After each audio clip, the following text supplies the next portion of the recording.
All right, Chris, talk to me about this. This seems to be a pretty critical piece of information to be included in a warrant to wiretap a private citizen of the United States. Yeah, I would say that would pretty much be pretty important. I would say another thing.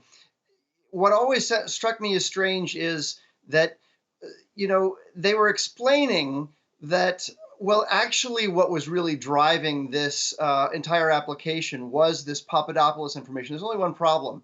This was not an application to bug Papadopoulos. It was an application to bug Page. It never made sense, and now we know it was a lie.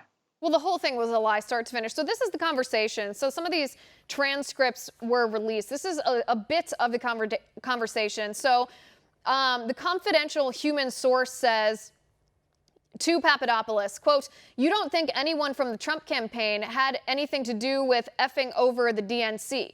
Papadopoulos says, "No." The confidential human source says, "Really?"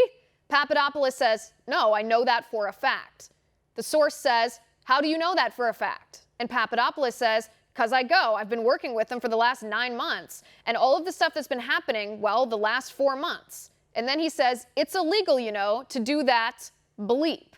I mean, I don't understand how you don't include that when you're trying to, unless, I should say, you're trying to paint a picture of a person as guilty and you're not actually interested in the full picture. But that's just, isn't that illegal? Yeah, it is sort of illegal. In fact, that actually rhymes with another piece of information that we have, which is that we know that then FBI attorney Kevin Kleinsmith, the IG, criticized this guy 56 times in one report for bias against Trump. He allegedly falsified a document to say Carter Page was, quote, not a source for the CIA, when in fact he was a source for the CIA. He signed off on the whole package and submitted it to the FISA court. If that can be proven, then Durham should indict him and try him, because that's a crime.